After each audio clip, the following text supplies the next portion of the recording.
नमस्कार, WH news के खोज खबर में आपका स्वागत है। मैं हूं विजय खौसे। हम रहते हैं खबरों के आगे, खबरों के पीछे, खबर छुपाते नहीं दिखाते हैं।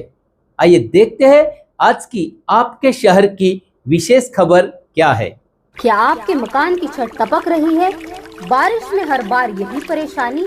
अब और नहीं, IBL एक्रेलिक केमिकल्स लेकर आया है छत टपकाव बंद करने का पक्का और असरदार सॉल्यूशन। बदला दिया वो स्क्रीन में गायब होता है। नमो बुद्धाय। लोगों का वीडियो जय भीम, जय भीम, जय भीम। सभी लोग शांत होते हुए बड़े जिस तरह से आए हुए भिक्षुओं के प्रवचन को सुनिए, अच्छी बातों को सुनिए। दारो भावी चयो भिक्षु गुंजति बुद्धि शास्त्रे सो इमं लोको अभासे अभावितो वचन। लोकांसाठी लावते, पब्लिकसाठी लावते। हमारे मंच पर उपस्थित परम पूज्य रेवत भंते जी, जो हमारे संघ नायक हैं, श्रीलंका के होते हुए भी इन्होंने अपना सारा जीवन भारत में बाबा साहेब के मिशन को, भगवान बुद्ध के संदेश को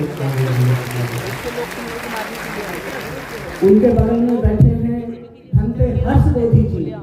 और ये बड़े हर्ष की बात है कि आज यदि विनयाचार्य जी यहाँ पर उपस्थित हैं, उनको जेल से निकालने में हर्ष बोधी ने बहुत बड़ा संघर्ष, और उस संघर्ष की देन है कि हमारे विनयाचार्य जी यहाँ पर बैठे हुए हैं। इसी के साथ साथ एक ऐसे भिक्षु, यहाँ पर हम अभी बात कर रहे थे कि कोई शेर है तो कोई कुत्ता है, लेकिन एक ऐसा भिक्षु, चाहे शेर हो, चाहे कुत्ता, चाहे गीदड़ हो, सभी को एक समान रखते हैं भंते ज्ञान ज्योति जी। अभी जो बौद्ध समन्वय समिति है, उसकी शुरुआत करने में बहुत बड़ा योगदान हमारे निगम साहब का है, जो राजेंद्र साहब के जय भीम मिशन से है। उनके साथ साथ बाबा साहेब के लहू को, बाबा साहेब का जो खून है उसको आज हम जिनकी रगों में बह रहा है, भीमराव साहब हमारे साथ बैठे हुए हैं। बड़ा गर्व होता है। हिमांशु सोनी जी और सभी लोग, मैं जिनका नाम नहीं जानता, लेकिन एक भिक्षुणी जो महाराष्ट्र में उत्पन्न होकर के, एक सैनिक परिवार में उत्पन्न होकर के, एक शेरनी की तरह से पूरे भारत में दहाड़ती है, भिक्षुणी पूर्णिमा जी भी यहाँ पर उपस्थित है। इस प्रोग्राम का आयोजन करने वाले राकेश धारगावे, जिनको मैंने देखा कि चाहे वो नागपुर की बात थी, जब तक विनयाचार्य जी अंदर रहे हैं तब तक वो बाहर से नागपुर और जेल के चक्कर लगाते रहे, राकेश धारगावे जी। और इस प्रोग्राम के पीछे एक व्यक्ति जिनका कद और काठी तो मेरे जैसा ही है, लेकिन कहीं जो काम करने का जोश है वो बहुत बड़ा है, नितिन गजभिये जी। सभी को जो यहाँ पर उपस्थित हैं, सभी का सम्मान करते हुए मैं इस भूमि को नमन करता हूँ, जहाँ पर बाबा साहेब ने हमें बुद्ध धर्म की दीक्षा दी, और जो हमें आज एक संघर्ष करने का हमें शक्ति प्रदान की कि हम मोक्ष और ज्ञान की भूमि बुद्ध गया के लिए हम लड़ने के लिए तैयार हैं। मैं बुद्ध गया का जो आखिरी चरण है, जो लास्ट के 12 दिन है, मैं 13 दिन आप कह सकते हैं कि 1 मई से लेकर के 13 मई तक मैं वहां रहा हूं। चाहे उस आंदोलन के 4 मुख्य लोग रहे, एक आंदोलन 4 लोग, और वो 4 लोग जानते हैं कि इस आंदोलन में क्या अच्छाइयां हैं, क्या बुराइयां हैं। वो 4 लोग के अंदर एक व्यक्ति जो जीवन में है, उसको जेल में पहुंचाया गया। और ये भारत के इतिहास में पहली बार हुआ है कि भिक्षुओं के बीच में फूट डालने की कोशिश की गई है। भिक्षुओं के द्वारा भिक्षुओं के खिलाफ FIR लिखवाई गई है, और ऐसे लिखवाने वाले व्यक्ति आज भी समाज के अंदर छुट्टे घूमते और कहते हैं हमने ऐसा नहीं किया। क्या यही बाबा साहब का मिशन है कि भिक्षुओं को भिक्षुओं के खिलाफ लड़ाया जाए, एक चीवर जो है दूसरे चीवर को जेल में पहुंचाए? ऐसा नहीं होना चाहिए था। हमारा उद्देश्य है कि जो बुद्ध गया है उसको आजाद करना। हमारा उद्देश्य है कि इस भारत को बुद्धमय बनाना है, और अगर भारत को को बुद्धमय बनाना है तो आप सभी लोगों को बाबा साहेब अम्बेडकर का 15 अक्टूबर का भाषण पढ़ना चाहिए। कितने लोग हैं जिन्होंने बाबा साहेब अम्बेडकर का 15 अक्टूबर का भाषण पढ़ा है? कौन लोग हैं? हाथ खड़े कीजिए। अगर नहीं पढ़ा है तो झूठे खड़ा मत करें। ये बहुत बड़ी बात है। मैं पुनः यहाँ पर हमारे राजेंद्र पाल गौतम जी थे, जब इन्होंने वहां पर दिल्ली में दीक्षा ऑर्गेनाइज करी, उस भाषण की लगभग 2000 किताबें मैंने इनको दी और उस भाषण के अंदर बाबा साहब ने 22 प्रतिज्ञाओं की बात करी है और जब उन्होंने 22 प्रतिज्ञाएं दोहराई उन्हें मंत्री पद से हाथ धोना। उस 22 प्रतिज्ञाओं को यदि हम समझते हैं, उसके अंदर एक प्रतिज्ञा है या बाबा साहब लास्ट में कहते हैं कि इस बुद्ध धर्म को आगे बढ़ाने के लिए आपको अपनी कमाई का 20वां हिस्सा दान देना है। 20वां हिस्सा क्या होता है? 5%। और वही 5% मैंने देखा जब बुद्ध गया का आंदोलन शुरू हुआ। इस आंदोलन में सबसे बड़ा योगदान हमें कोई विदेशी सहायता नहीं मिली। जो सहायता मिली वो बौद्ध लोगों से मिली और जो सबसे बड़ी सहायता मिली वो महाराष्ट्र के लोगों से मिली और अगर उससे भी बड़ी सहायता मिली तो महाराष्ट्र की औरतों से मिली। इस आंदोलन को महाराष्ट्र की महिलाओं ने उठाया है। पुरुषों का योगदान शायद कम है, लेकिन मैं देखता हूं वहां पर भी 12 तारीख को जब लाइन लगी थी, लगभग 1 किलोमीटर लंबी लाइन होगी, उस लाइन के अंदर महिलाएं खड़ी थी और बाबा साहब ने कहा है जिस समाज की महिलाएं शिक्षित हो जाती हैं वो समाज शिक्षित हो जाता है। यदि किसी समाज की महिलाएं बौद्ध बन जाती हैं तो वह पूरा समाज बौद्ध बन जाता है। और यही चीज आज हमारे महाराष्ट्र के अंदर दिखाई देता है कि हर बिहार में बौद्ध का जो आंदोलन है वो महिलाओं ने अपने हाथों में संभाल लिया है। इसीलिए हमारे भिक्षु लोगों के चेहरों पर भी रौनक। यही आंदोलन समस्त देश में होना चाहिए। मैं आप लोगों के सामने एक बहुत अच्छी बात कहूंगा। जो बुद्ध गया है, जो डिस्ट्रिक्ट है, वहां पर लगभग 35% से ज्यादा शेड्यूल कास्टों की आबादी है। जब आप बुद्ध गया जाते हो वहां पर जो टोटो वाले हैं, टोटो जानते हो, जो 3 व्हीलर जो रिक्शा है, उसके अंदर आपको 3 तरह के लोग मिलेंगे। ज्यादातर लोग शेड्यूल कास्ट हैं, दूसरे लोग ओबीसी हैं, तीसरे लोग जो है बहुत कम हैं जो नाइदर शेड्यूल कास्ट है नॉट ओबीसी है। लेकिन उन लोगों से जब मैं बाबा साहब की चर्चा करता हूं तो बाबा साहब के बारे में भी वो अनभिज्ञ है।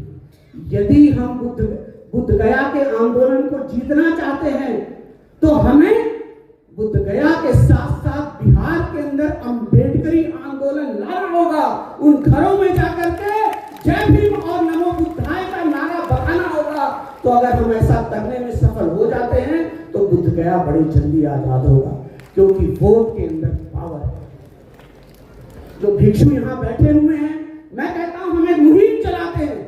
जिस तरह का आंदोलन नितिन जी आप यहाँ गांव के बीच में कर रहे हैं, जो यात्रा निकाल रहे हैं, बहुत बड़ी बात है। विनाचार्य जी को लेकर के कर रहे हैं और मैंने शुरू में यही कहा था कहीं दहरो हवीच हवे चयो भिक्खु युंजति बुद्ध शासने सो इमं लोकं कभासेति अभा मुक्तो वचन।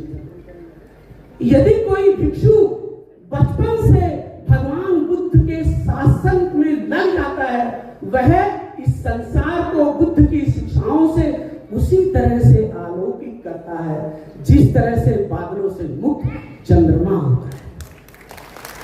आज हमारे समाज के अंदर शिक्षित और विद्वान भिक्षुओं की कमी।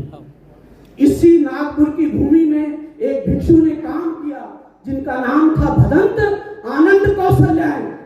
एक और भिक्षु है जिन्होंने नालंदा का निर्माण किया, भिक्षु जगदीश काश्यप। एक और व्यक्ति है जिनका नाम है राहुल सांकीर्त्यायन। इन राहुल सांकीर्त्यायन को अगर समझना है तो आप जाकर के पटना की म्यूजियम देखो। खच्चरों पर लाद करके, और पैसे किसने दिए थे उन्हें जानते हो? श्रीलंका के धमते ने पैसे दिए थे, लाद करके बौद्ध साहित्य लेकर के आए। लेकिन मैं देखता हूं भारतवर्ष के कुछ अनभिज्ञ अज्ञानी अनपढ़ भिक्षु लोग उन तीनों के ऊपर लांछन लगाते हैं, ये ब्राह्मणवादी है। ऐसा नहीं होना चाहिए। जो भिक्षु ऐसा करता है उसको सीखना चाहिए कोई भिक्षु चाहे किसी भी जाति का हो, हमें उसका सम्मान करना होगा जब तक वो बुद्ध की बात को कह रहा है। हमें किसी भिक्षु की जाति को भी नहीं। मैं बहुत ज्यादा समय नहीं लूंगा क्योंकि नितिन जी की निगाहें मेरी तरफ है। कभी और समय होगा हम बैठेंगे। विनय चारिया जी, जब आप जेल में थे, नितिन जी लाए, हम यहाँ पर बैठ के आपकी बात कर रहे थे कि आपको जेल से बाहर निकालना चाहिए। आज आप यहाँ पर हैं, हम आपके साथ खड़े हैं, लेकिन आपको भी सभी को साथ में लेके चलना होगा। एक ना चलो एक नीति में हम सफल नहीं हो सकते हैं।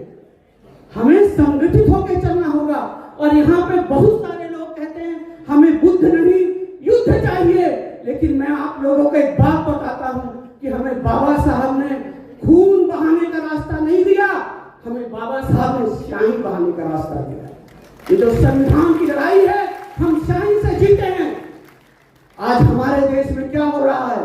बाबा साहब के बाद में जो हमारे नेता होते थे, उनके हाथ में कलम हुआ करती थी, लेकिन आज वो कलम गिर गई, उनके हाथों में मूछें आ गई। देखा है? ऐसा नहीं देखा है? हमें पुनः बाबा साहब की इस कलम को उठाना होगा और इस कलम से लड़ाई लड़नी होगी। आज बाबा साहब को संसार क्यों मानता है? क्या उनके हाथ में तलवार थी? क्या उनके हाथ में गदा था? क्या था उनके हाथ में? अगर बाबा साहब के हाथ में कुछ था तो ज्ञान था और कलम थी। हमें अपने बच्चों के हाथ में, अपनी पीढ़ियों के हाथ में, इन भिक्षुओं के हाथ में कलम आनी चाहिए, किताब आनी चाहिए। महज किसी को ब्राह्मण कह के गाली बके, हिंदू कह के गाली बके आप आंदोलन नहीं जीत सकते हो। आपको संविधान के अंतर्गत काम करना पड़ेगा। और ये संविधान किसने दिया है? भारत भाग के विधाता डॉक्टर B.R. अम्बेडकर। जब चंडगढ़ वन के अंदर वो गान आता है ना, जय हो भारत भाग के विधाता, तो मेरे मन में बाबा साहब आते हैं कि भारत का विधान किसने लिखा है? भीमराव साहब किसने लिखा है? और एक बात और कहता हूं, आप लोगों को बाबा साहब जैसा उपासक बनना होगा। बाबा साहब को समझना है तो 14 अक्टूबर की दीक्षा को देखो। बाबा साहब भिक्षुओं के पीछे खड़े हैं, भिक्षुओं से आगे नहीं। आज मैं देखता हूं लोग भिक्षुओं के आगे चलते हैं, भिक्षुओं के बीच में बैठते हैं, उनकी गोदी में बैठते हैं। अरे बाबा साहब को मानो जिन्होंने भिक्षुओं को इतना सम्मान किया। भीमराव साहब, हमको भी उतना सम्मान देना पड़ेगा। एक भिक्षु गलत हो सकता है, एक भिक्षु दुष्शील हो सकता है, लेकिन एक उपासक को हरदम श्रद्धावान गुणवान होना चाहिए। और जब होगा तभी धर्म चलेगा। अंत में मैं ज्यादा समय नहीं लूंगा, एक बात कहूंगा। इस देश के अंदर, इस दुनिया में हमने एक चीज तो सुनी है, दुष्शील भिक्षु, लेकिन हमने कभी अज्ञानी भिक्षु नहीं सुना। सुना है आप लोगों ने? लेकिन आज दुष्शील के साथ साथ अज्ञानी भिक्षु पैदा हो रहे हैं, और अज्ञानी भिक्षु दुष्शील भिक्षु से ज्यादा खतरनाक है, क्योंकि इस समाज को गलत दिशा में ले जाते हैं। अंत में मैं भिक्षु संघ को प्रणाम करते हुए हमारे नितिन जी को, हमारे धारगावे जी को, और वो महिलाएं जिन्होंने बुद्ध की भूमि, ज्ञान की भूमि पिटाई खाई है, लोग पिटे हैं, ऐसी महिलाएं जिनके ऊपर FIR हुई हैं, लेकिन वो आज भी लड़ने के लिए तैयार हैं। मुझे याद आता है 13 तारीख की घटना। हालांकि हमारी जो पूर्णिमा है, जब वो धरना उठा रहे थे, ये वहां पुलिस स्टेशन के अंदर दहाड़ी है, मैं भी दहाड़ा हूं, भंते हर्ष मोदी जी हैं। उसके बाद में वो धरना रुका, मैं उसकी कभी दोबारा होगा बात बताऊंगा। लेकिन उन महिलाओं ने जो ग्रुप बना करके गई हैं, यही आंदोलन आगे बढ़ना चाहिए। लास्ट में मैं एक बात कहूंगा, जो दिल्ली के लोग बैठे हैं यहाँ पर, भारत शेड्यूल कास्ट जातियों का समूह है। आज महाराष्ट्र के लोगों से कोई पूछता है आप कौन हो? हमारे महार लोग आज खुद को महार नहीं कहते, खुद को बौद्ध कहते हैं। ये बहुत बड़ा परिवर्तन है। लेकिन हम यूपी के लोग जब बैठते हैं तो कहते हैं मैं इस जाति से हूं, माई कास्ट इज ग्रेट। हमारे यूपी के लोग ऐसे लोगों के ऊपर अपना नाम रखते हैं, मसीहा बनाते हैं, जिनकी फोटो को देखते ही जनेऊ दिखाई देता है। अगर चंद्रशेखर जी की फोटो देखो तो जनेऊ दिखाई देता है ना? क्या हमारा कोई अम्बेडकरी चंद्रशेखर चंद्रशेखर को अपना आदर्श मान सकता है? नहीं मान सकता। तो मैं यूपी के लोगों से बात कहता हूँ कि जब हम यहाँ आते हैं, यहाँ पे गाड़गे साहब रहे हैं, अगर हम धोबी समाज से आते हैं, हमें उस समाज में जाकर बुद्ध धर्म का काम करना चाहिए। अगर हम चमार समाज से आते हैं तो यहाँ के चमार समाज में जाके हमें बुद्ध धर्म का काम करना चाहिए, तभी बुद्धमय भारत होगा। ऐसा नहीं कि हम वहां से आकर के यहाँ से बौद्ध समाज में घुस करके और जब वापस जाए तो कहीं माय कास्ट इज ग्रेट। सभी को नमो बुद्धाय, सभी को जय है, सभी का कल्याण है, सभी का मंगल है। और हिमांशु सिंह जी आपको लाए हैं, नितिन जी आपका भी हमारे समाज में स्वागत है। दोस्तों, ये थी आज की आपके शहर की विशेष खबर। कल फिर मिलेंगे नई खबर के साथ। तब तक के लिए देखते रहिए WH न्यूज़ खोज खबर। चैनल को लाइक सब्सक्राइब अवश्य करें। आपके मोबाइल पर खबर पाने के लिए बेल अवश्य दबाएं। हम देते रहेंगे आपको खबर, आप देते रहिए हमें विज्ञापन। धन्यवाद, नमस्कार।